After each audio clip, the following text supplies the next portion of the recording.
다시가 넘은 시각, 칠흑 같은 어둠이 안골 마을을 집어삼킬 듯 내려앉아 있었다.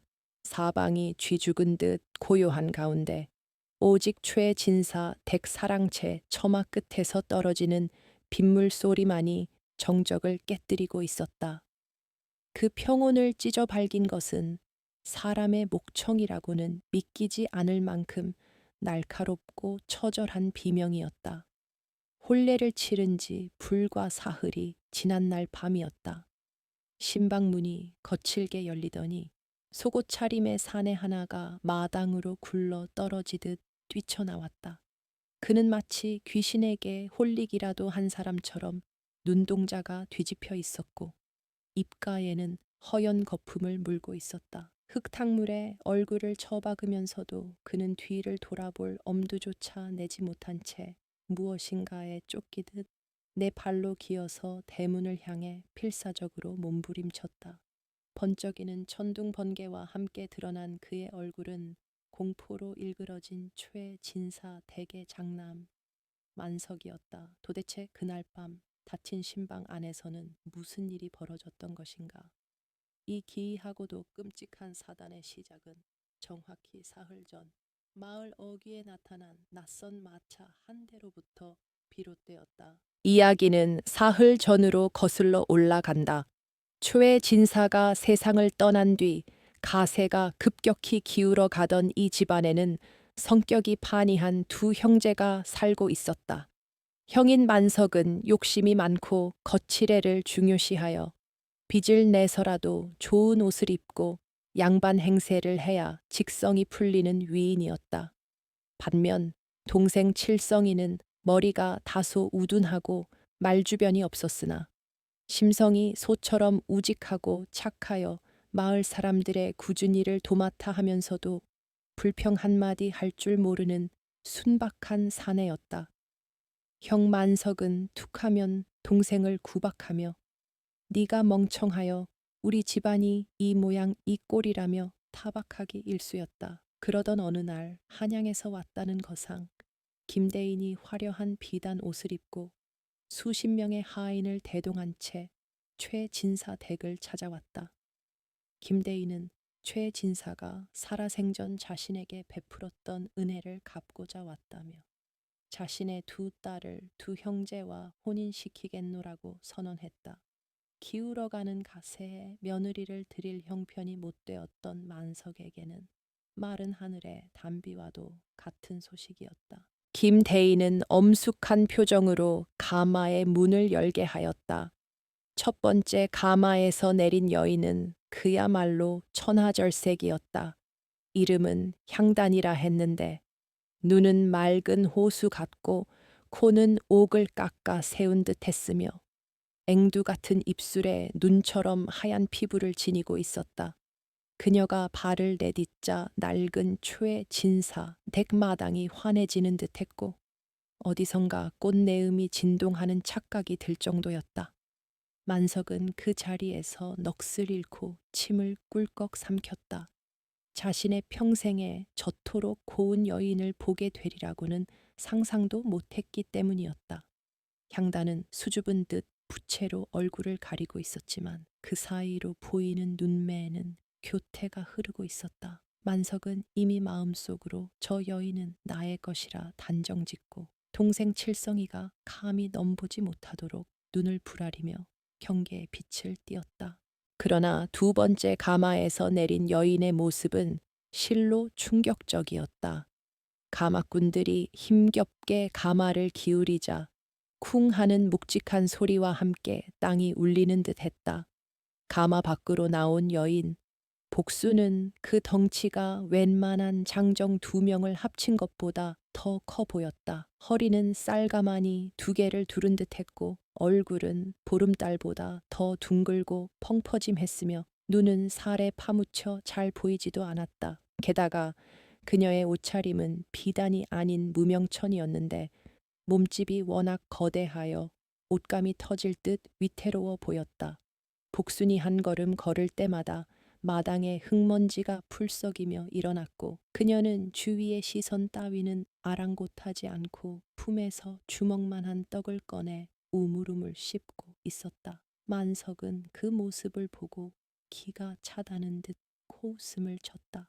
저것은 여인이 아니라 밭을 가는 황소나 다름없다고 생각하며 혹여나 저 여인이 자신의 짝이 될까봐 노심초사했다. 김대인은 두 형제를 번갈아 보며 중후한 목소리로 말했다. 자네 부친의 은덕이 하도 커서 내 귀한 두 딸을 모두 이 집에 시집 보내려 하네. 다만 작은 자네들이 직접 선택하게나 형이 먼저 고르면 아우는 남은 사람을 아내로 맞이하는 것이 순리일 터. 자, 누가 누구를 택하겠는가? 그 말이 떨어지기가 무섭게 만석이 앞으로 튀어나갔다. 장유유서라 하였으니 마땅히 장남인 제가 먼저 선택해야 옳습니다. 그는 채통도 잊은 차에 다급하게 외쳤다. 만석의 눈은 이미 향단에게 고정되어 있었다. 그는 칠성이가 혹여나 이 일을 제기할까봐 곁눈질로 동생을 흘겨보았으나 칠성이는 그저 멍하니 서서 복순이 떡을 먹는 모습을 신기한 듯 바라보고 있을 뿐이었다. 만석은 속으로 쾌재를 불렀다. 저 멍청한 놈, 여자의 미추도 구분 못하는 놈이니 다행이다 싶었다. 만석은 헛기침을 하며 점잖은 척 목소리를 가다듬었다. 저는 이 집안의 대를 이어야 할 막중한 책임을 지고 있습니다. 그러니 덕망 있고 기품 있어 보이는 저분, 향단 낭자를 아내로 맞이하겠습니다. 그의 말은 뻔뻔하기 그지없었다. 덕망과 기품을 논하면서 오로지 얼굴만 보고 선택한 속내가 훤히 들여다 보였기 때문이었다. 김대인은 알 수 없는 미소를 지으며 고개를 끄덕였다. 그러게나 자네의 안목이 탁월하길 바라네. 그리고는 시선을 칠성기에게 돌렸다. 아우야, 너는 어떠하냐? 형이 저리 고운 색시를 택했으니 너에게는 미안하게 되었구나. 남은 딸아이가 보시다시피 외모가 좀 남다르니 말이다. 김대인의 말에는 칠성기를 시험하는 듯한 묘한 울림이 섞여 있었다. 칠성이는 천천히 복순에게 다가갔다. 마을 사람들은 칠성이가 화를 내거나 울상을 지을 것이라 예상하며 혀를 찼다. 쯧쯧, 불쌍한 칠성이 형한테 좋은 건 다 뺏기고 곰 같은 여자랑 살게 생겼네. 그러나 칠성이의 반응은 예상 밖이었다. 그는 복순의 앞에 서서 그녀가 입가에 묻힌 떡고물을 보며 수줍게 웃었다. 복순 낭자, 시장하셨소. 저도 배가 고픈 참인데 그거 참 맛나 보입니다. 칠성이의 맑은 눈동자에는 그 어떤 혐오나 실망의 기색도 없었다. 오히려 그는 복순의 덩치 큰 몸집에서 느껴지는 든든함과 투박하지만 선한 눈매에서 왠지 모를 편안함을 느끼고 있었다. 복순은 씹던 떡을 꿀꺽 삼키더니 불쑥 남은 떡 반쪽을 칠성이에게 내밀었다. 드실라요? 그 투박한 한마디에 칠성이는 환하게 웃으며 떡을 받아 먹었다. 네, 저는 이분이 참 좋습니다. 힘도 세 보이시고 밥도 잘 드시니 우리 집 농사일도 거뜬히 돕고 저랑 잘 맞을 것 같습니다. 만석은 동생의 대답에 배를 잡고 웃음을 터뜨렸다. 아이고, 저 밥통 같은 놈 여자가 예뻐야지. 힘센 게 무슨 소용이냐. 밭갈소가 필요한 게냐. 아내를 얻는 게냐. 꼴 좋다. 꼴 좋아. 만석의 비웃음 소리가 마당을 가득 채웠지만 칠성이는 그저 허허실실 웃을 뿐이었다. 김대인은 그 모습을 지그시 바라보다가 의미심장한 눈빛으로 칠성이의 어깨를 두드렸다. 자네의 선택이 후회가 없기를 바라네. 사람의 눈은 때로 마음을 속이지만 마음의 눈은 진실을 보는 법이지. 그렇게 하여 두 형제의 혼사는 일사천리로 진행되었다.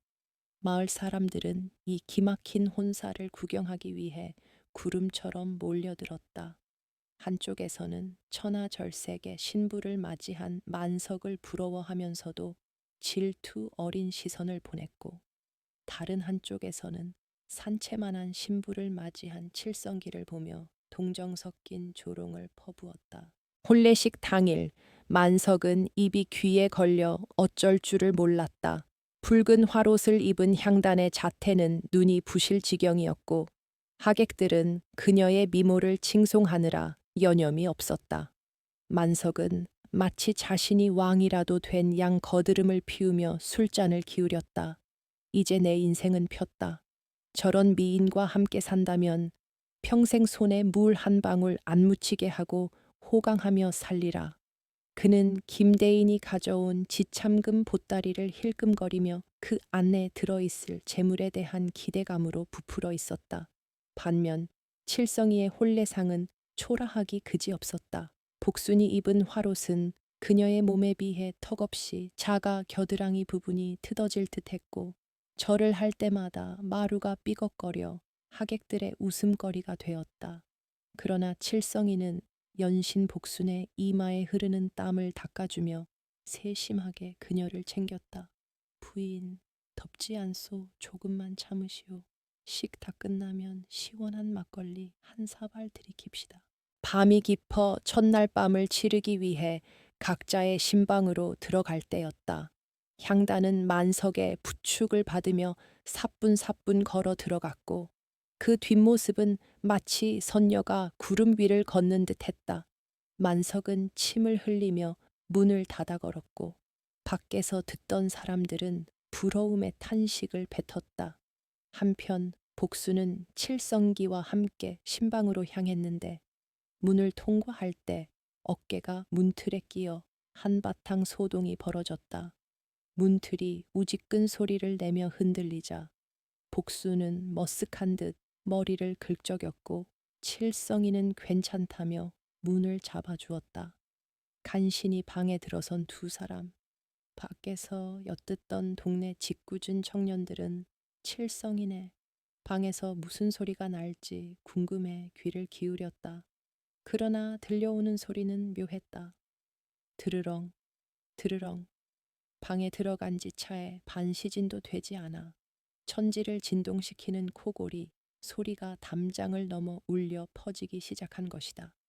그것은 분명 신랑의 것이 아닌 신부 복순의 것이었다. 그러나 진정으로 주목해야 할 곳은 만석의 신방이었다. 촛불이 꺼지고 얼마 지나지 않아 그 방에서는 달콤한 사랑의 속삭임 대신 사그락거리는 비단 스치는 소리와 무언가 딱딱한 것이 부딪히는 소리만이 간헐적으로 들려왔다. 만석은 향단의 고운 손을 잡고 싶어 안달이 났지만 향단은 피곤하다며 등을 돌리고 누워버렸다. 하지만 만석은 보았다.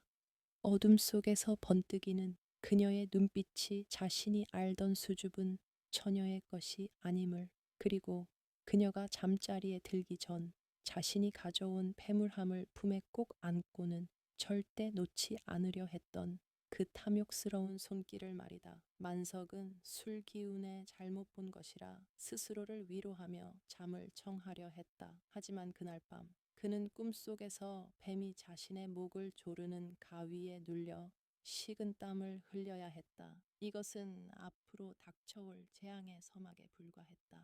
사흘이라는 시간은 눈 깜짝할 사이에 흘러갔다. 그 짧은 시간 동안 초의 진사댁의 분위기는 기묘하게 변해가고 있었다. 칠성이의 아내 복수는 다음 날 새벽부터 일어나 부엌을 장악했다. 쌀 한 가마니를 거뜬히 들어옮기고 장작을 패는 솜씨가 머슴 뺨칠 정도였다. 그녀가 지나간 자리는 깨끗하게 정돈되었고 구수한 밥 냄새가 끊이지 않았다. 비록 먹는 양이 엄청나 곳간의 쌀이 푹푹 줄어들기는 했으나 그녀는 밥심으로 밭을 갈고 무너진 담장을 혼자서 고쳐놓았다. 칠성이는 그런 아내가 든든하고 자랑스러워 싱글벙글 웃고 다녔다. 하지만 만석의 신방 쪽은 달랐다. 해가 중천에 뜨도록 문은 열리지 않았고 하인들이 새 순물을 대령하려 하면 날카로운 고함 소리가 날아왔다. 시끄럽다. 내 잠을 깨우는 여는 종아리를 칠 것이다. 그 목소리는 첫날 보았던 얌전한 향단의 것이라고는 믿기지 않을 만큼 독살스러웠다. 그리고 운명의 사흘째 밤이 찾아왔다. 낮부터 하늘이 시커멓게 죽어가더니 밤이 되자 억수 같은 비가 쏟아지기 시작했다. 천둥과 번개가 하늘을 찢을 듯 포효했고 마치 하늘이 노하여 이 집안을 벌하려는 듯한 기세였다. 바로 그 시각. 만석은 자신의 신방 안에서 믿을 수 없는 광경을 목격하고 있었다. 번개가 번쩍이는 순간 화장대 앞에 앉아 있던 향단의 모습이 거울에 비쳤다. 그녀는 만석이 잠든 줄 알고 있었던지 화려한 비단 저고리를 벗어 던지고 속적삼 차림으로 무언가를 세고 있었다. 그것은 만석이 집안 대대로 물려받아 장롱 깊숙이 숨겨두었던 집문서와 땅문서였다. 그런데 거울에 비친 그녀의 얼굴은 더 이상 천하절색의 미녀가 아니었다. 짙은 화장이 빗물과 땀에 번져 흉측하게 일그러져 있었고 입에는 싸늘한 비소를 머금은 차에 중얼거리고 있었다. 이 멍청한 놈. 이 정도면 한 미천 단단히 챙겼구나. 내일 날이 밝는 대로 튀어야지. 그 순간 밖에서 콰르릉쾅 하는 굉음과 함께 벼락이 마당의 고목을 때렸다. 그 소리에 놀란 만석이 비명을 지르며 몸을 일으켰고 향단은 쏘스라치게 놀라며 고개를 획 돌렸다. 번개 조명 아래 드러난 그녀의 표정은 흡사 악귀와도 같았다. 들켰네. 하는 싸늘한 한마디와 함께 그녀가 손에 쥐고 있던 비녀를 치켜들었다. 만석은 본능적인 공포에 사로잡혀 뒷걸음질 쳤다. 그것은 인간의 눈빛이 아니었다. 살기와 탐욕으로 번들거리는 짐승의 눈이었다. 살려주시오. 만석은 체면이고 뭐고 다 내팽개치고 문을 박차고 뛰쳐나갔다. 그렇게 그는 비바람이 몰아치는 마당으로 굴러떨어졌고 짐승처럼 네 발로 기어서 도망치기 시작했다. 그의 뒤로 신방문이 덜컹거리며 열리고 칠흑 같은 어둠 속에서 향단의 그림자가 길게 뻗어나왔다. 과연 만석은 이 지옥 같은 밤을 무사히 넘길 수 있을 것인가? 이 만석이 비명과 함께 빗속으로 뛰쳐나가기 사흘 전, 그러니까 두 형제의 혼례가 끝난 바로 다음 날 아침으로 시계바늘을 되돌려보자. 폭풍전야의 고요함처럼 최진사대계는 기이한 평화와 불안이 공존하고 있었다. 동이 트기도 전 닭이 화해를 치며 울어대자마자 사랑채 문을 열고 나온 것은 다름 아닌 칠성이었다. 그는 부스스한 머리를 긁적이며 마당으로 나왔는데 부엌 쪽에서 들려오는 규칙적인 소리에 귀를 기울였다. 삭, 삭, 삭. 마치 거대한 빗자루로 마당을 쓰는 듯한 소리, 혹은 무거운 돌을 옮기는 듯한 둔탁한 소리가 새벽 공기를 가르고 있었다. 칠성이가 눈을 비비며 부엌으로 다가가니 그곳에는 실로 놀라운 광경이 펼쳐지고 있었다. 그의 아내 복순이 이미 일어나 부엌 일을 하고 있었는데 그 모습이 가희장관이었다. 그녀는 소뚜껑만 한 손으로 쌀을 씻고 있었는데 쌀을 씻는다기보다는 마치 바위라도 으깨는 듯한 힘이 느껴졌다. 솥에는 이미 장정 10명이 먹어도 남을 만큼의 밥이 안 쳐져 김을 모락모락 피워 올리고 있었고 아궁이 앞에는 산더미처럼 쌓여 있던 장작이 어느새 반이나 줄어 있었다. 복수는 인기척을 느끼고 뒤를 돌아보았다. 그녀의 얼굴은 아궁이 불빛에 발그레하게 상기되어 있었고 입에는 땀방울이 송골송골 맺혀 있었다. 서방님, 일어나셨소. 배고프시지요. 얼른 세수하고 오셔요. 밥상 다 봐놨구먼요. 그녀의 목소리는 우렁구렁하여 부엌 천장에 그을음이 떨어질 지경이었다. 칠성이는 그 씩씩한 모습에 벙긋 웃으며 대답했다. 아니, 부인, 어제 혼례 치르느라 고단했을 터인데 어찌 이리 일찍 일어나셨소? 좀 더 쉬시지 않고. 그러자 복수는 쑥스러운 듯 행주로 손을 닦으며 웃었다. 아이고, 늦잠은 게으른 소나 자는 것이지라 저는 배가 고파서 눈이 절로 떠집디다. 어서 오셔요. 칠성이가 받아든 밥상은 그야말로 수라상이 부럽지 않았다.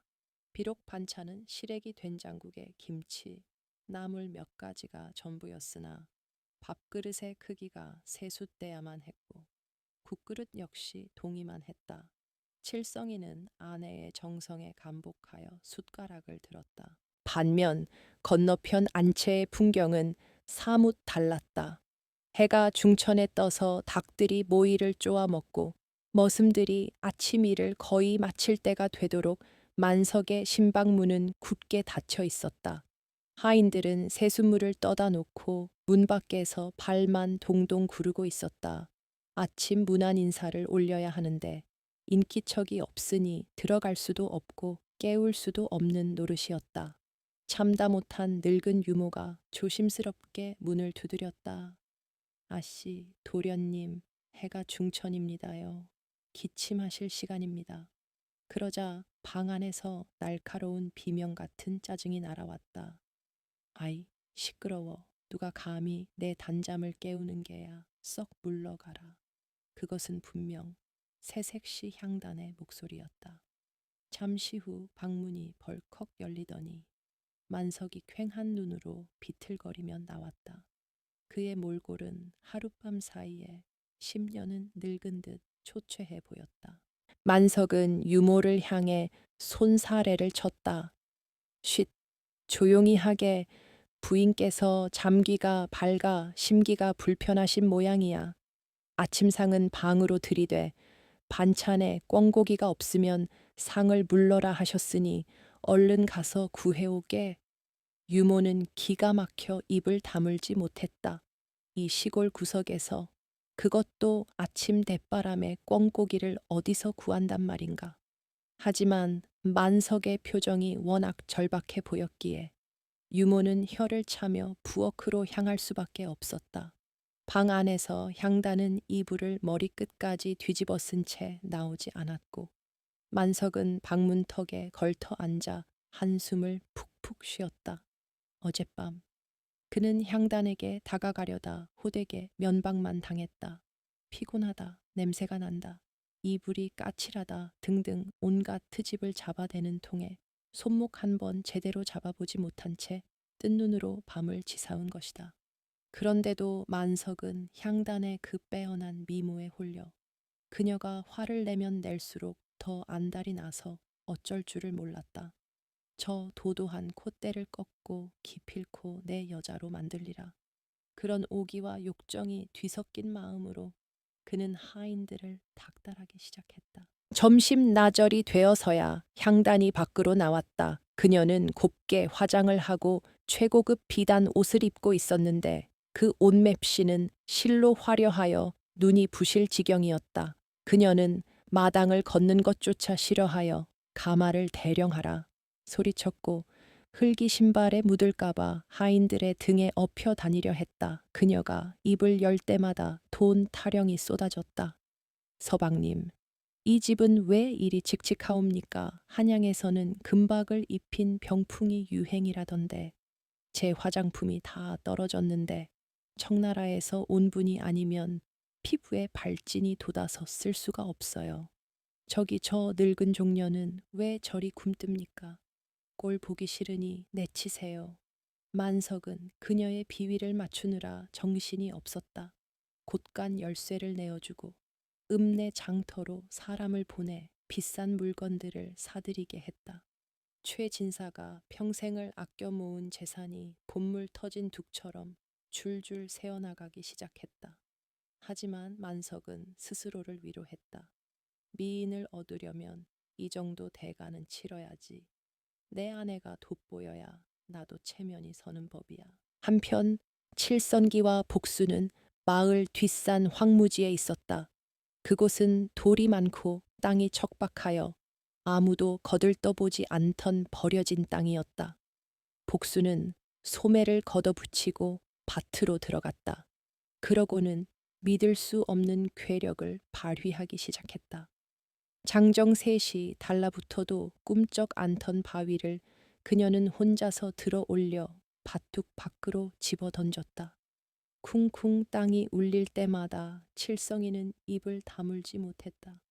복수는 쟁기도 없이 괭이 하나만 들고 땅을 파헤쳤는데 그녀가 한 번 괭이질을 할 때마다 굳은 땅이 두부처럼 썰려 나갔다. 칠성이는 곁에서 흙을 고르며 연신 감탄했다. 부인, 천하장사 만만세입니다. 어찌 그리 힘이 장사시오. 복수는 땀을 훔치며 씩 웃었다. 밥심이지라. 밥심 아까 먹은 밥이 이제야 힘을 쓰는구만요. 이 땅 다 일구면 콩 심고 팥 심어서 서방님 떡 해드릴라요. 점심때가 되자 복수는 가져온 새참을 펼쳤다. 보리밥 한 양푼에 고추장, 열무김치를 넣고 쓱쓱 비비는데 그 양이 어마어마했다. 그녀는 숟가락으로 밥을 퍼서 칠성이 입에 먼저 넣어주었다. 아 하셔요. 일하느라 고생하셨소. 칠성이는 볼이 미어터지도록 밥을 받아 먹으며 행복해했다. 복수는 남은 밥을 순식간에 해치우더니 다시 벌떡 일어나 밭으로 향했다. 해가 지기 전까지 이 밭 다 갈아야 해요. 서방님은 그늘에서 좀 쉬고 계셔요. 칠성이는 그런 아내가 안쓰러우면서도 고마웠다. 겉모습은 투박해도 속은 비단결 같은 여자. 칠성이는 복순의 둥근 등판을 보며 생각했다. 형님이 미인을 얻었다고 자랑하지만 나는 하나도 부럽지 않다. 내 아내는 진국이다. 그날 저녁 만석이 뒷짐을 지고 거드름을 피우며 칠성인의 마당을 지나갔다. 그는 흑투성이가 된 채에 돌아온 칠성이와 복순을 보며 코웃음을 쳤다. 어이, 동생, 꼴이 그게 뭔가 양반집 자손이 흙이나 파먹고 살아서야 원. 재수 씨는 또 뭘 그리 처먹는가. 소도 그보단 적게 먹겠다. 만석의 비아냥에 복수는 밥숟가락을 멈칫했지만 이내 아무렇지 않은 듯 다시 밥을 펐다. 칠성이는 정색을 하며 형을 막아섰다. 형님, 말씀이 과하십니다. 제 아내 덕분에 버려진 땅이 옥토가 되었습니다. 겉만 번지르르한 것보다는 땀 흘려 일하는 것이 훨씬 귀한 법입니다. 만석은 동생의 말대꾸에 기분이 상해 얼굴을 붉혔다. 뭐라 이놈이 미친 개로구나. 뚱녀한테 홀리더니 눈이 멀었어. 두고 봐라. 내 아내는 선녀 같아서 보고만 있어도 배가 부르다.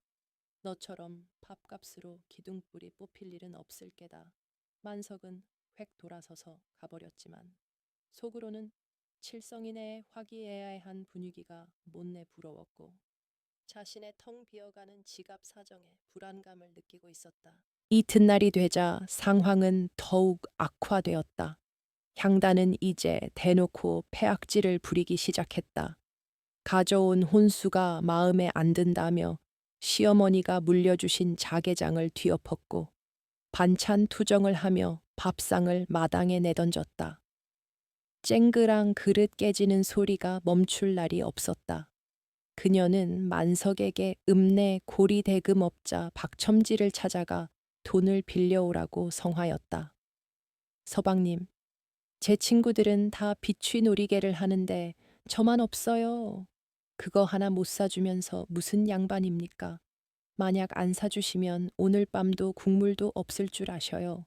만석은 향단의 그 싸늘한 눈빛과 국물도 없다는 협박에 그만 이성을 잃고 말았다. 그는 결국 박첨지를 찾아가 논문서를 담보로 거액을 빌리고 말았다. 그 돈은 고스란히 향단의 사치품을 사는 데 들어갔다. 만석의 손이 덜덜 떨렸지만 향단이 처음으로 콧노래를 부르며 윙크를 던지자 그는 잠시나마 시름을 잊었다. 반면 복수는 마을 안악들과 어울려 냇가에서 빨래를 하고 있었다.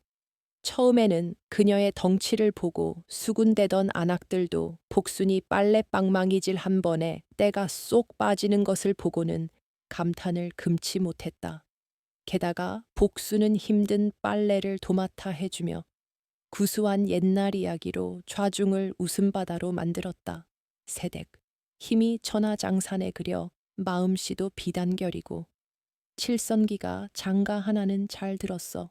마을 사람들의 칭찬이 자자해지자 복순의 얼굴에는 수줍은 미소가 떠나지 않았다. 저녁이 되어 돌아온 복순은 칠성이에게 품에서 무언가를 꺼내 보였다. 서방님, 이거 보셔요. 빨래터에서 김씨 아지매가 고맙다고 준 씨암탉 알이구먼요. 우리 이거 부화시켜서 닭 쳐봅시다. 티끌모아 태산이라 안 합니까? 칠성이는 복순의 야무진 손을 꼭 잡았다. 부인, 당신은 정말 우리 집의 복덩이요. 그러나 만석의 집 고가는 밑빠진 독처럼 비어가고 있었다.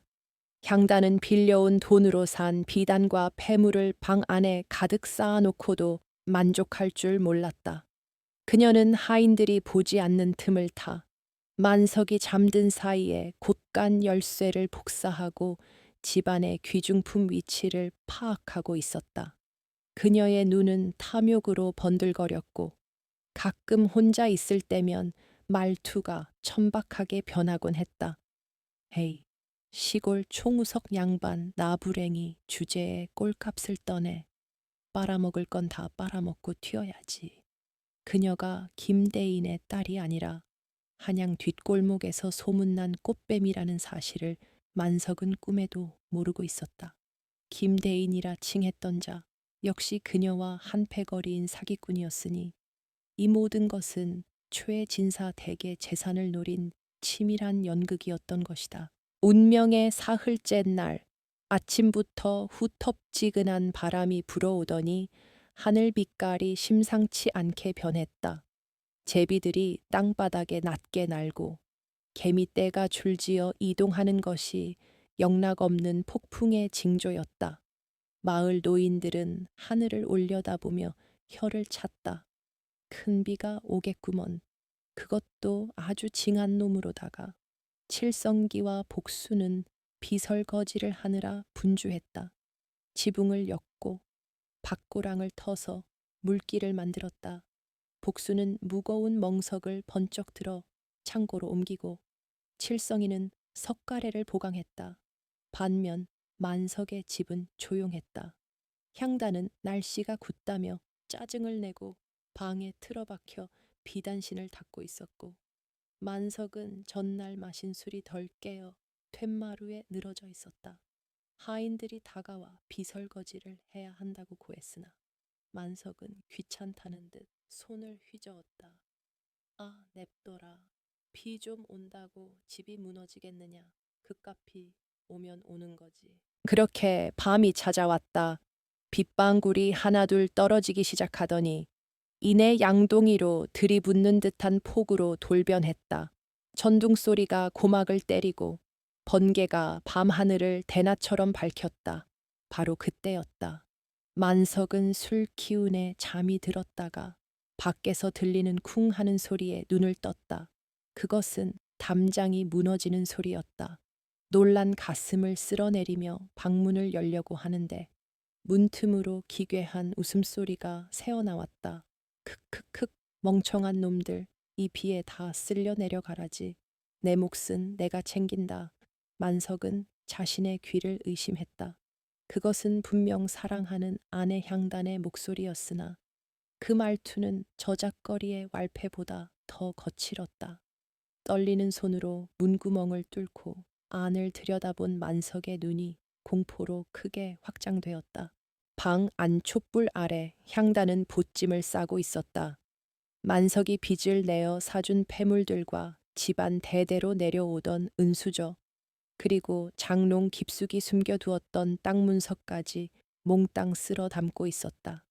그녀는 거울을 보며 화장을 고치고 있었는데 빗물에 번진 붉은 연지가 마치 피를 머금은 듯 섬뜩했다.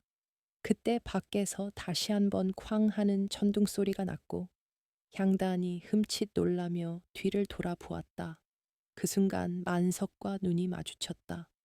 아니, 정확히는 만석이 훔쳐보고 있다는 것을 그녀가 눈치챈 것이었다. 향단의 얼굴에서 가소로운 미소가 사라지고 싸늘한 살기가 피어올랐다. 그녀는 머리에 꽂고 있던 날카로운 은비녀를 천천히 뽑아들었다. 봤으면 죽어야지. 그것이 바로 일장의 마지막, 만석이 공포에 질려 뛰쳐나오게 된 전말이었다. 탐욕이라는 달콤한 꿀단지에 빠져 허우적대던 만석은 이제 깨진 독처럼 산산조각 난 현실과 마주하게 되었다. 밖에는 미친 듯한 폭풍우가 몰아치고 있었고 안에서는 악귀로 변한 아내가 칼을 갈고 있었다. 만석이 살기 위해 도망친 그 시각. 건너편 칠성인의 집에서는 또 다른 긴박한 상황이 벌어지고 있었다. 폭우로 인해 마을 둑이 터질 위기에 처한 것이다. 물은 걷잡을 수 없이 불어나 칠성인의 집 마당까지 들이닥치고 있었다. 칠성이는 당황하여 어쩔 줄을 몰랐으나 복수는 침착한 눈빛으로 밖을 응시했다. 서방님, 겁먹지 마셔요. 호랑이 굴에 들어가도 정신만 차리면 산다. 했소. 나에게 생각이 있으니 나를 따르셔요. 복순의 거대한 몸집이 빗속으로 뛰어들었다. 그녀의 등은 그 어느 때보다 넓고 든든해 보였다. 과연 이 폭풍우 속에서 두 형제의 운명은 어떻게 갈릴 것인가. 하늘에 구멍이라도 뚫린 듯 쏟아지는 폭우는 세상을 집어삼킬 듯 포효하고 있었다. 번개가 칠 때마다 안골 마을의 산천초목이 하얗게 질린 낯빛을 드러냈다가 순식간에 어둠 속으로 사라지기를 반복했다. 만석은 진흙탕에 얼굴을 처박은 차에 숨을 헐떡이고 있었다. 빗물인지 눈물인지 모를 것이 뺨을 타고 흘러내렸고 온몸은 공포와 추위로 사시나무 떨듯 떨리고 있었다. 등 뒤에서 들려오는 신방 문 여닫는 소리에 그는 흠칫 놀라며 땅바닥을 기었다. 살아야 한다. 저 악귀 같은 계집에게서 도망쳐야 한다. 만석의 본능이 이성을 지배하고 있었다. 잠시 후 어둠 속에서 향단이 뛰쳐나왔다. 그녀의 등에는 만석의 집안을 거덜낼 만큼의 재물이 든 보찜이 들려 있었다. 그녀는 흙탕물에 엎어져 있는 만석을 발견하고는 잠시 멈칫했으나 이내 싸늘한 비소를 날렸다. 병신 같은 놈, 거기서 비 맞고 돼지던가. 그녀는 망설임 없이 만석의 옆구리를 걷어차고는 대문을 향해 내달렸다. 만석은 걷어차인 고통보다 자신이 평생을 바쳐 사랑하려 했던 여인의 저토록 추악한 본 모습에 가슴이 찢어지는 듯했다. 향단은 포구를 뚫고 마을 어귀의 돌다리를 향해 뛰었다. 그녀의 계획은 완벽해 보였다. 미리 약속한 나루터 사공이 기다리고 있을 것이고 이 재물을 가지고 한양으로 도망치면 그만이었다. 하지만 하늘은 악인의 편이 아니었다. 며칠간 이어진 비로 인해 가을물은 이미 범람하여 시커먼 흙탕물이 성난 용처럼 굽이치고 있었다. 돌다리는 온데간데 없이 사라졌고 거세진 물살만이 위협적인 소리를 내며 흐르고 있었다. 향단은 발을 동동 구르며 비명을 질렀다. 안 돼, 이럴 수는 없어, 내 돈, 내 금덩이들. 그녀는 무거운 보찜을 끌어안고 물가에서 서성이다가 빗물에 젖은 진흙을 밟고 미끄러지고 말았다. 깨악 외마디 비명과 함께 그녀는 강물로 굴러떨어질 뻔했으나 간신히 튀어나온 나무 뿌리를 움켜쥐었다. 그러나 등에 맨 보찜의 무게가 그녀를 짓눌렀다. 재물을 버리면 살 수 있었으나 탐욕에 눈이 먼 그녀는 끝내 보찜을 놓지 못한 채 진흙탕 속에 갇혀 오도 가도 못하는 신세가 되고 말았다. 한편 칠성인의 집은 그야말로 전시 상황을 방불케 했다. 뒷산에서 흘러내린 토사가 집 뒤편을 덮치려 하고 있었고 마당은 이미 무릎까지 물이 차오르고 있었다. 칠성이는 낫 한 자루를 들고 어쩔 줄 몰라 하며 허둥지둥하고 있었다. 부인 어찌하면 좋소 우리 집 다 떠내려가게 생겼소. 그의 목소리에는 울음기가 섞여 있었다. 그때였다. 번개와 함께 헛간 문이 박살 나듯 열리며 복순이 나타났다. 그녀의 모습은 실로 경이로웠다. 머리에는 질끈 동여맨 수건을 두르고 양손에는 거대한 가마니 두 개를 가볍게 들고 있었다. 서방님 정신 똑바로 차리셔요. 호들갑 떨 시간이 있으면 삽을 드셔요. 복순의 우렁찬 호령이 빗소리를 뚫고 칠성이의 귀에 꽂혔다. 그녀의 목소리에는 두려움이라곤 찾아볼 수 없는 장수의 기계가 서려 있었다. 복수는 빗속을 뚫고 물길이 터진 두구로 성큼성큼 걸어갔다. 콸콸 쏟아지는 물줄기가 맹렬했지만 복순의 거대한 몸집은 흔들리지 않는 바위와도 같았다. 그녀는 들고 온 흘가마니를 터진 두 개 던져 넣었다. 쿵쿵 땅이 울렸다. 그러나 물살이 워낙 커세어 가마니가 금세 쓸려 내려가려 했다. 칠성이가 안타까워 발을 구를 때 복수는 주변을 둘러보다가 마당 구석에 놓인 거대한 연자방아 돌을 발견했다. 장정넷이 달라붙어도 꿈쩍 않던 그 돌이었다. 복수는 기합을 한 번 넣더니 으라차차 하는 소리와 함께 그 무거운 연자 반가를 번쩍 들어 올렸다. 칠성이는 자신의 눈을 의심했다. 굵은 빗줄기 사이로 보이는 아내의 팔뚝에 솟아오른 근육은 그저 살던거리가 아니라 강철 같은 힘의 결집체였다. 복수는 비틀거리지도 않고 걸어가 둑이 터진 곳에 연자 반가를 쾅 하고 내려놓았다. 물길이 막히며 거센 물살이 방향을 틀었다. 서방님 이제 됐소. 저쪽 고랑만 트면 물이 논으로 빠질 것이요. 복순이 소리쳤다. 칠성이는 정신이 번쩍 들어 삽을 들고 미친 듯이 고랑을 파기 시작했다. 복순은 쉴 새 없이 움직였다. 무너진 담장 대신 널빤지를 대고 자신의 몸으로 지탱하며 버텼고 빗물에 떠내려가는 닭들을 치마폭에 담아 안전한 곳으로 옮겼다. 그녀의 움직임에는 군더더기가 없었다. 그것은 단순히 힘이 센 여자의 몸부림이 아니었다. 물길을 읽고 바람의 방향을 알고 무엇을 먼저 구해야 할지 정확히 판단하는 지혜로운 농사꾼의 대처였다. 한참의 사투 끝에 칠성인의 집은 최악의 위기를 넘길 수 있었다. 물은 서서히 빠지기 시작했고 집은 온전했다. 칠성이는 진흙투성이가 된 채 바닥에 주저앉아 거친 숨을 몰아쉬었다. 그리고 그 앞에 비에 젖은 생쥐꼴이 된 만석이 덜덜 떨며 서 있었다. 형님, 칠성기가 놀란 눈으로 형을 불렀다. 만석의 몰골은 처참했다. 비단 옷은 찢어지고 흙범벅이 되었으며 신발 한 짝은 어디 갔는지 맨발이었다. 그는 칠성이와 복순을 번갈아 보며 입을 떼지 못했다.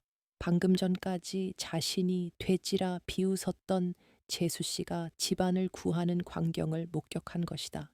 자신의 아내는 돈을 훔쳐 도망가고 자신은 죽을 고비를 넘겨 동생 집에 구걸하러 온 이 기막힌 상황에 만석은 쥐구멍이라도 찾고 싶은 심정이었다. 복수는 그런 만석을 보며 혀를 차거나 비웃지 않았다. 대신 말없이 부엌으로 들어가 따뜻한 숭늉 한 그릇을 떠왔다. 아주버님, 얼마나 놀라셨소. 일단 이거라도 드시고 몸 좀 녹이셔요. 그 투박한 손길과 따뜻한 목소리에 만석은 그만 참았던 설움이 북받쳐 엉엉 울음을 터뜨리고 말았다.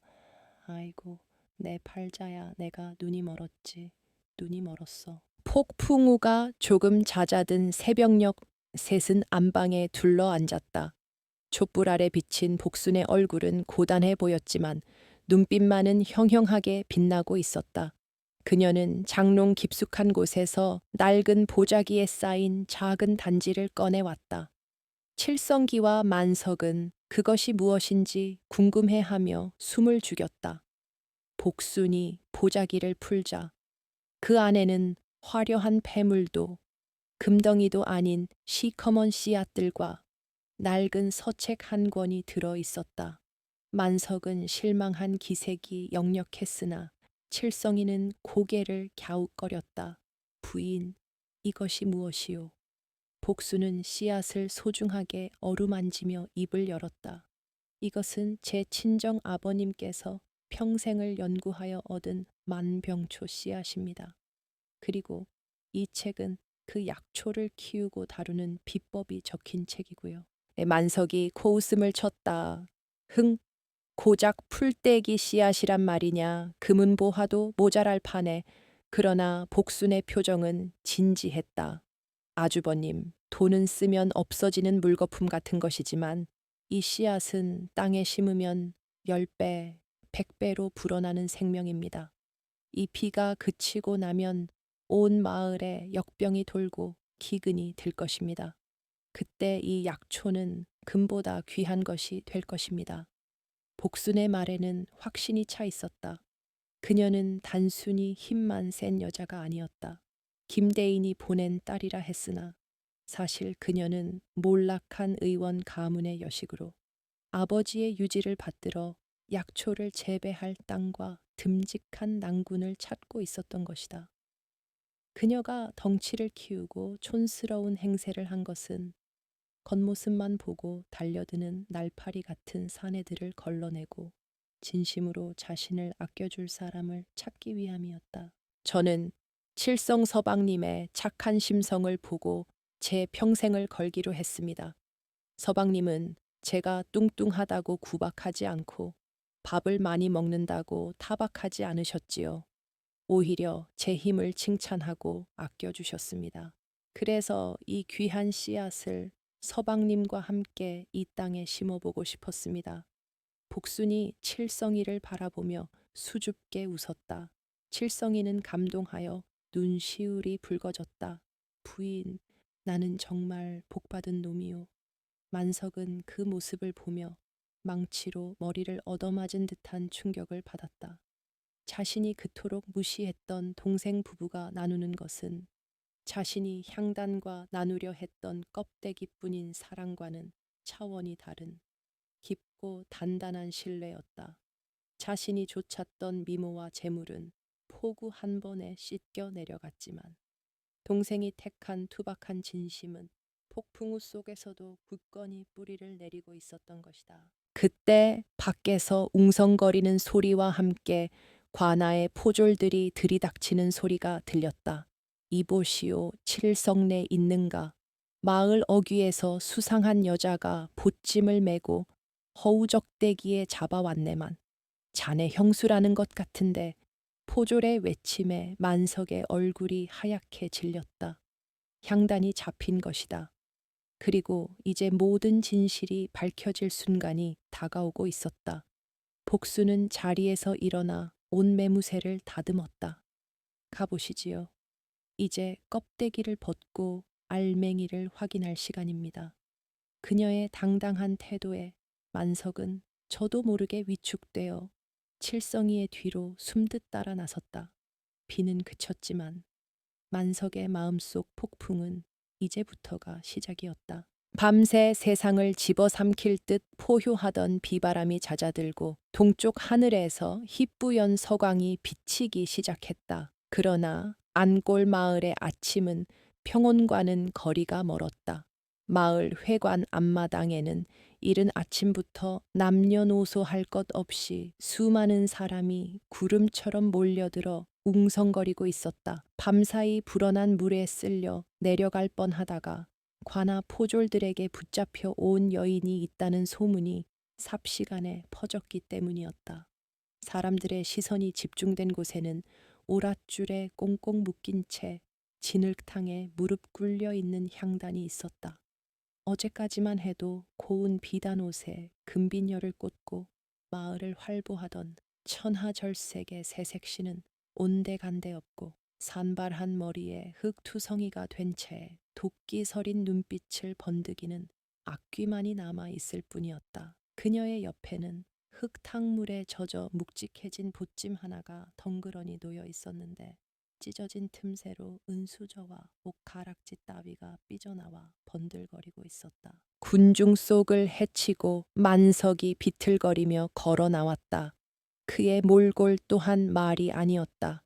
넋이 나간 사람처럼 흐릿한 눈동자로 향단을 바라보던 그는 떨리는 손가락으로 그녀를 가리키며 쉰 목소리를 쥐어짜냈다. 네, 네가 어찌 나에게 이럴 수 있느냐. 내 간이며 쓸개며 다 내어 주었거늘 우리 집안의 씨를 말리려 작정한 것이냐. 만석의 절규에 가까운 외침이 마당을 울렸다. 마을 사람들은 혀를 차며 수군거렸다. 저런 초의 진사 내 큰아들이 여우한테 홀려 집안을 말아먹었다더니 사실이었구먼. 얼굴 예쁜 거 하나 보고 환장하더니 꼴 좋다. 사람들의 비난 섞인 시선이 화살처럼 만석에게 꽂혔다. 만석은 수치심에 얼굴을 들 수 없었으나 배신감에 짓떨리는 분노가 그를 지탱하고 있었다. 하지만 향단의 반응은 가히 충격적이었다. 그녀는 고개를 빳빳이 쳐들고 만석을 노려보며 앙칼진 목소리로 비웃었다. 흥, 웃기는 소리 작작 해라. 네가 나를 사랑했다고 지나가는 개가 웃겠다. 너는 내 마음을 본 적이 있어. 너는 그저 내 껍데기. 그 반반한 얼굴 가죽 하나 탐했을 뿐이잖아. 향단의 표정은 표독스럽기 그지없었다. 네가 빚을 내서 비단을 사오고 놀이개를 사온 게 나를 위해서라고 착각하지 마. 그건 네 옆에 있는 인형을 장식해서 내 놈 체면치레하려고 한 짓이잖아. 나는 네 허영심을 채워주는 도구였을 뿐이라고. 그녀의 적나라한 일갈에 만석은 말문이 막혀 뻐끔거렸다. 틀린 말이 하나도 없었기 때문이었다. 향단의 독설은 계속되었다. 멍청한 놈. 내가 도망치지 않았어도 너는 어차피 내 손에 거덜났을 거야.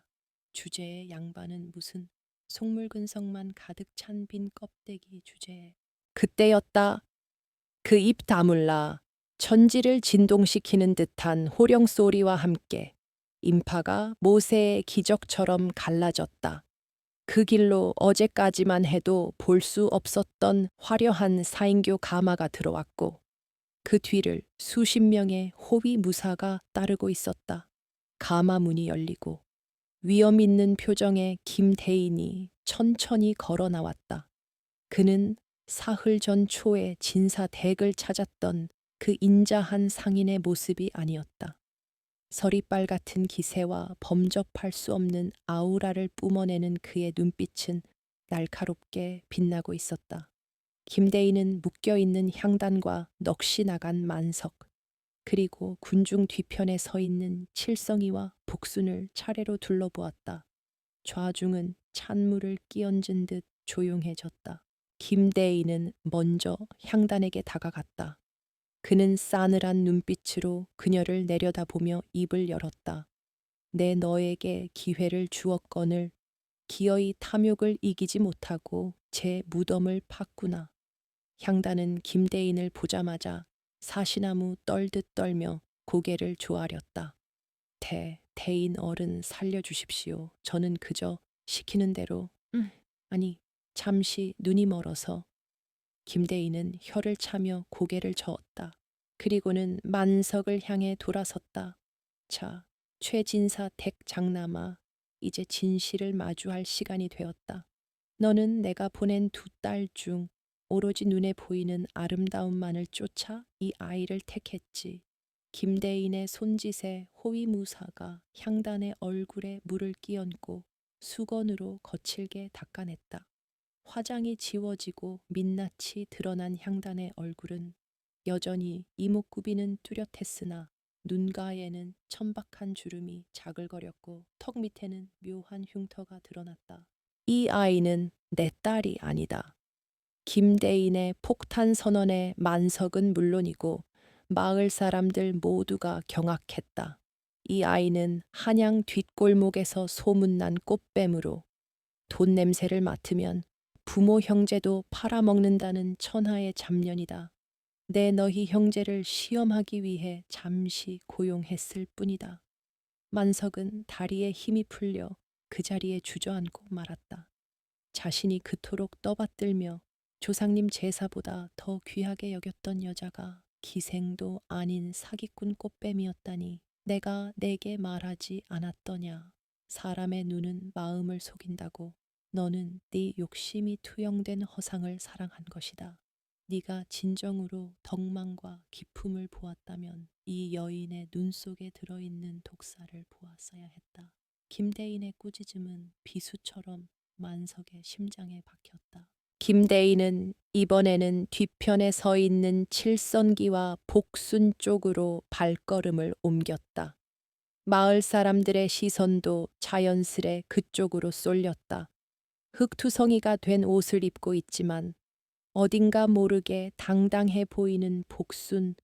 김대인은 복순 앞에 이르자 놀랍게도 허리를 깊이 숙이며 정중하게 예를 갖추었다. 아가, 그동안 고생이 많았다. 아비의 짓궂은 시험을 원망하지 말거라. 그 모습에 칠성이는 눈이 휘둥그레져서 어쩔 줄을 몰랐다. 아, 아니 장인어른, 이게 무슨... 복수는 빙그레 웃으며 김대인의 손을 잡았다. 아닙니다, 아버님. 덕분에 제 평생의 낭군님을 찾았으니 오히려 감사할 따름입니다. 김대인은 마을 사람들을 향해 큰 소리로 공표했다. 들으시오, 이 아이. 복순이가 바로 내 진짜 혈육이자 한양 제1의 거상인 내 전 재산을 물려받을 유일한 상속녀요. 사람들 입에서 헉 하는 탄성이 터져 나왔다. 뚱뚱하고 못생겼다고 손가락질 받던 복순이 사실은 금지옥엽 귀한 집따님이었다니 믿을 수 없는 반전이었다. 김대인은 말을 이었다.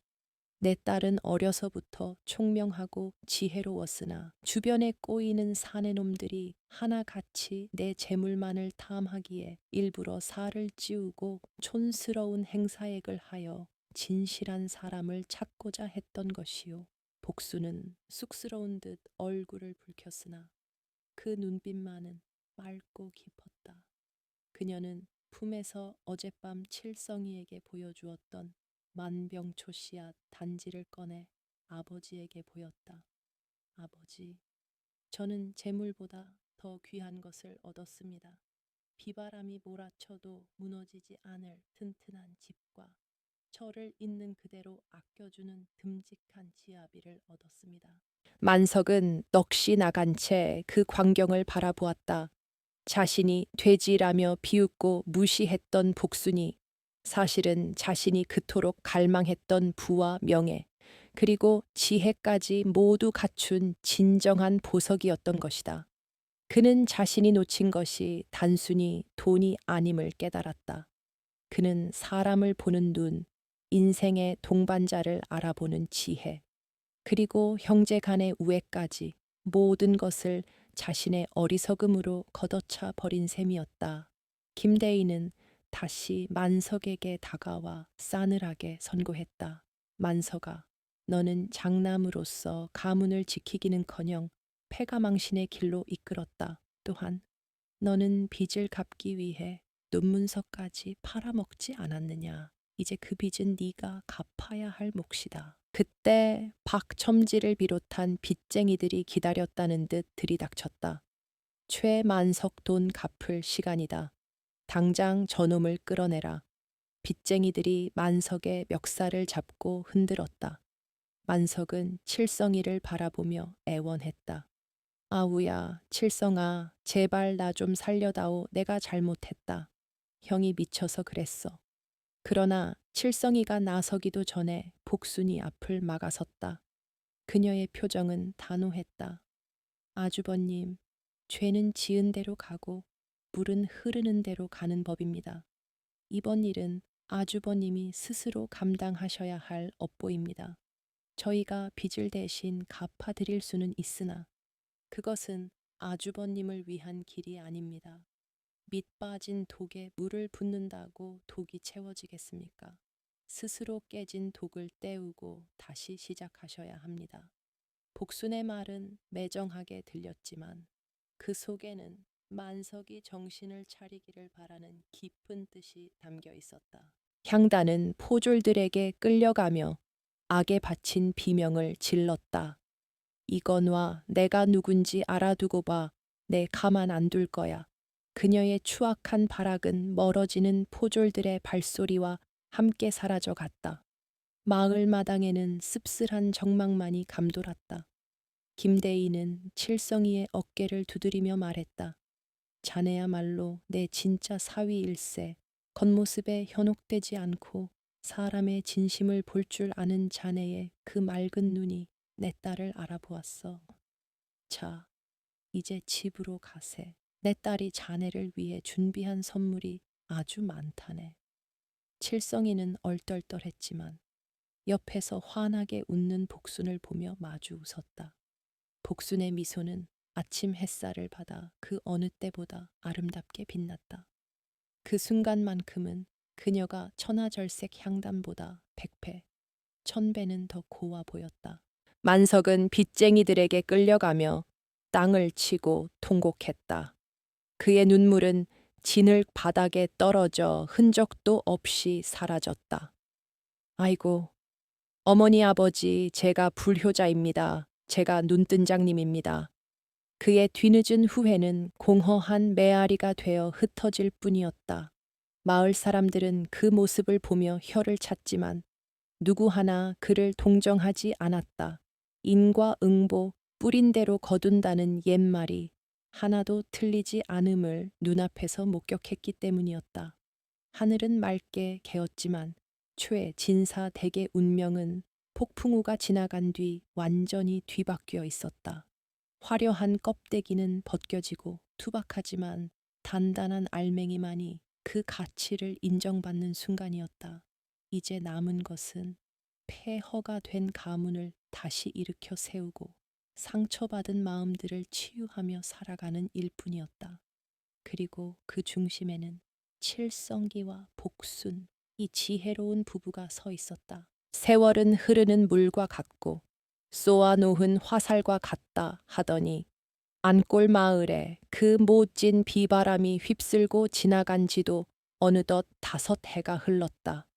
폐허가 되다시피 했던 마을은 이제 옛 모습을 찾아볼 수 없을 만큼 몰라보게 변해 있었다. 황무지였던 뒷산은 푸른 약초 밭으로 변하여 바람이 불 때마다 싱그러운 향기를 내뿜었고 무너졌던 둑은 단단한 석축으로 보강되어 그 어떤 홍수에도 끄떡없어 보였다. 마을 어귀에는 만병초당 완빙 차오탕이라는 현판이 걸린 큰 기와집이 들어섰는데 이곳은 바로 칠성이와 복순 부부가 운영하는 약방이자 마을 사람들의 사랑방이었다. 따스한 봄볕이 내리쪼에는 어느 날 오후 밭고랑에서 묵묵히 김을 메고 있는 사내가 있었다. 거친 무명옷을 입고 얼굴은 햇볕에 검게 그을렸으며 손마디는 옴기처럼 굵어진 그 사내는 다름 아닌 만석이었다.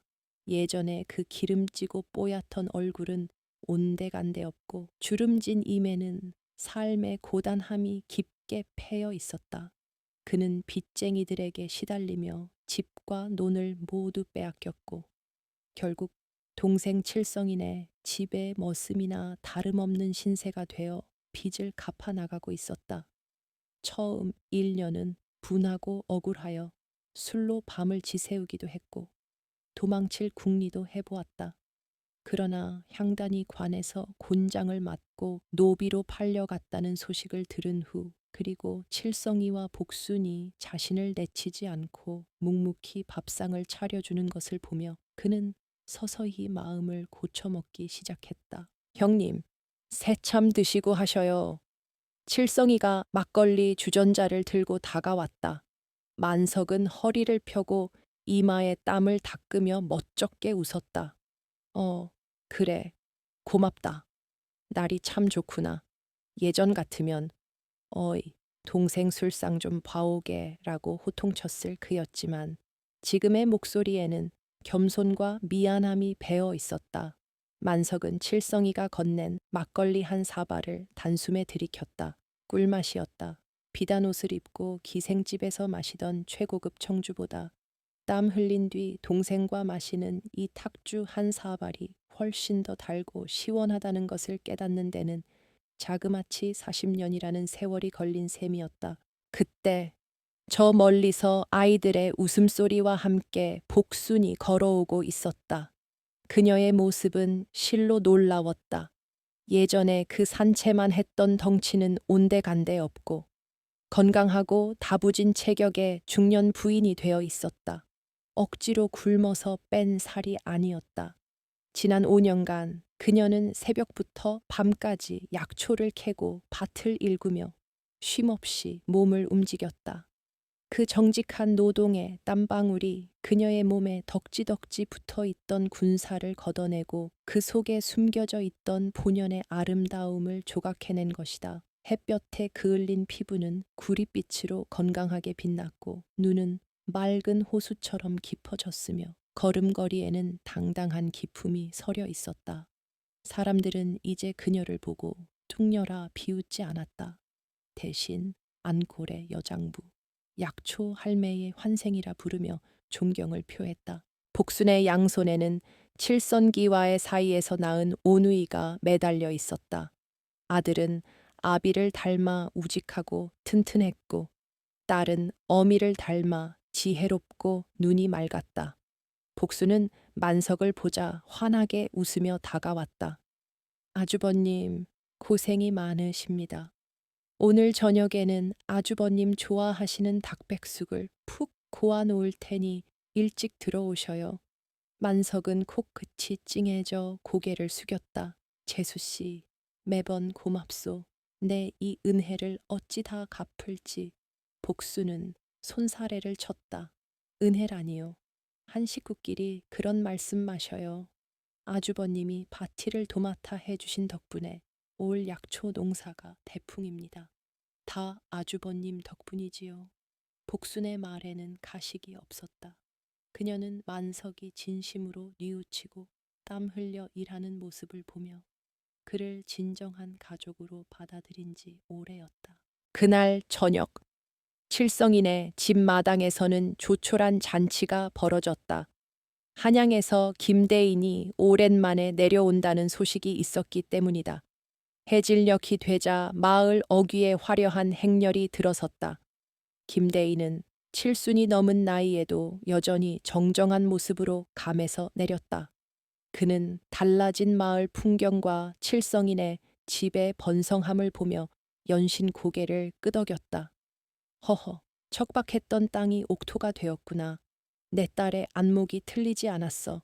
마당에 멍석이 깔리고 복순이 정성껏 차린 음식이 상다리가 휘어지도록 차려졌다. 닭백숙, 산채 비빔밥, 직접 담근 약주까지 풍성하기 그지없었다. 김대인은 상석에 앉아 칠성이와 복순 그리고 만석을 둘러보았다. 그의 시선이 만석에게 머물렀다. 만석은 죄인처럼 고개를 들지 못하고 있었다. 김대인은 껄껄 웃으며 만석에게 술잔을 권했다. 자네 얼굴이 아주 좋아졌네. 예전에 그 번들거리는 기름기는 빠지고 이제야 진짜 사람의 얼굴이 되었어. 만석은 떨리는 손으로 술잔을 받았다. 어르신, 면목이 없습니다. 제가 어리석어 큰 죄를 지었습니다. 과거는 흘러간 물일세. 중요한 건 지금 자네가 어디에 서 있느냐지. 듣자 하니 자네가 동생을 도와 이 약초 밭을 일구는데 큰 공을 세웠다더군. 땀은 거짓말을 하지 않는 법이라네. 김대인의 용서와 격려에 만석은 끝내 참았던 눈물을 터뜨리고 말았다. 그것은 회한의 눈물이자 새로운 삶을 살아갈 용기를 얻은 감사의 눈물이었다. 술자리가 무르익어가자 칠성이가 조심스럽게 입을 열었다. 장인어른, 사실 드릴 말씀이 있습니다. 형님께서 지난 5년간 정말 뼈 빠지게 일하셨습니다. 이제 형님의 빚도 다 갚았고 마을 사람들의 인심도 되찾았습니다. 하오니 이제 형님께도 작은 밭을 하나 떼어주어 분가를 시켜드리면 어떨까 합니다. 그 말에 만석이 화들짝 놀라 손을 저었다. 아니다. 아우야, 내 주제에 무슨 나는 평생 너희 집 머슴으로 살아도 여한이 없다. 하지만 복순이 거들었다. 아니에요. 아주버님, 서방님 말씀이 맞습니다. 아주버님도 이제 가정을 꾸리고 새 출발을 하셔야지요. 저 아랫마을 과부 댁이 아주버님을 눈여겨보고 있다는 소문이 파다하던걸요. 복순의 농담에 좌중이 웃음바다가 되었다. 만석의 얼굴이 홍당무처럼 붉어졌다. 밤이 깊어지자 김대인은 복순을 따로 불렀다. 복순아, 행복하냐? 아비의 물음에 복순은 칠성기와 아이들이 잠든 방 쪽을 바라보며 미소 지었다. 네, 아버지, 더할 나위 없이 행복합니다. 비단 옷은 없어도 따뜻한 정이 있고 산의 진미는 없어도 꿀맛 같은 밥상이 있습니다. 무엇보다 저를 믿어주는 낭군님이 곁에 있으니 천하를 다 얻은 기분입니다. 김대인은 딸의 손을 꼭 잡았다. 그 손은 거칠고 투박했지만 세상 그 어떤 보석보다 아름다웠다. 그래, 네가 옳았다. 꽃은 화려하게 피어 금방 지는 꽃이 있는가 하면 투박한 껍질 속에 향기를 품고 오래도록 피어나는 꽃도 있는 법이지. 너는 후자다. 늦게 피었지만 그 향기가 천리를 가는 꽃이다. 이튿날 김대인은 한양으로 떠나며 만석에게 작은 보따리 하나를 남겼다. 그 안에는 만석이 팔아먹었던 집문서와 논문서가 고스란히 들어 있었다. 김대인이 몰래 빚쟁이들에게서 다시 사들여 보관하고 있었던 것이다. 편지에는 딱 한 줄이 적혀 있었다. 이것은 네가 흘린 땀의 대가다. 다시는 잃어버리지 말거라. 만석은 문서를 끌어안고 대문 밖을 향해 큰절을 올렸다. 이제 그는 더 이상 헛된 욕망을 쫓는 불나방이 아니었다. 땅의 정직함을 알고 가족의 소중함을 아는 진정한 가장으로 다시 태어난 것이다. 세월은 흘러 칠성이와 복순 부부의 이야기는 전설처럼 마을에 전해졌다. 사람들은 겉모습만 보고 배우자를 고르려는 젊은이들에게 항상 최진사 댁 두 형제의 이야기를 들려주곤 했다. 이복에 눈에 보이는 건 잠깐일세. 최진사 댁 큰아들은 꽃을 꺾으려다 가시에 찔렸고 작은 아들은 흙 묻은 뿌리를 귀하게 여겨 거목을 키워냈지 않은가. 사람의 진가는 겉가죽이 아니라 그 소갈맹이에 있는 법이야. 복수는 늙어서도 꼿꼿한 허리로 마을을 지켰다. 그녀가 호호백발 할머니가 되어 평상에 앉아 있으면 동네 아이들이 몰려들어 옛날 이야기를 해달라고 조르곤 했다. 할머니는 옛날에 힘이 천하장사였다면서요. 호랑이도 때려잡았다던데 진짜예요. 그러면 복수는 주름진 눈가에 웃음을 띠며 대답했다. 그렇고 말고 이 할미가 덩치는 산만 하고 밥은 소처럼 먹었지. 하지만 말이다. 진짜 힘은 주먹에서 나오는 게 아니란다. 모진 비바람에도 꺾이지 않고 내 사람을 지키려는 그 마음, 그 뚝심에서 진짜 힘이 나오는 게야. 그녀의 곁에는 언제나 칠성이가 함께했다. 비록 허리가 굽고 이가 빠졌지만 아내를 바라보는 그의 눈빛만은 첫날 밤 떡을 먹여주던 그 순박한 청년의 눈빛 그대로였다. 어느 맑은 가을날 칠성이와 복수는 누렇게 익은 황금 들판을 바라보며 나란히 앉아 있었다. 바람이 불어와 벼 이삭들이 춤을 추고 어디선가 풍경 소리가 은은하게 들려왔다. 부인, 우리 참 잘 살았소. 그렇지요. 칠성이의 물음에 복순이 그의 거친 손을 포개 잡았다. 네, 서방님, 참말로 잘 살았습니다. 굳은 비도 맞고 눈보라도 쳤지만 우리 두 사람 손 꼭 잡고 여기까지 왔으니 이보다 더 좋을 순 없지요. 두 노부부의 그림자가 가을 햇살 아래 길게 드리워졌다. 하나는 조금 크고 하나는 조금 작았지만 두 그림자는 서로 어깨를 맞대고 하나가 되어 있었다. 그것은 세상 그 어떤 그림보다 아름다운 풍경이었다. 거칠애와 허영이 판치는 세상 속에서 진심이라는 뿌리를 깊게 내린 나무는 결코 흔들리지 않는다는 것을 그들은 온몸으로 증명해 보인 것이었다. 늦게 핀 꽃이 더 아름답고 오래된 술이 더 향기롭듯 시련을 딛고 피어난 그들의 행복은 안골 마을에 영원히 지지 않는 전설로 남게 되었다.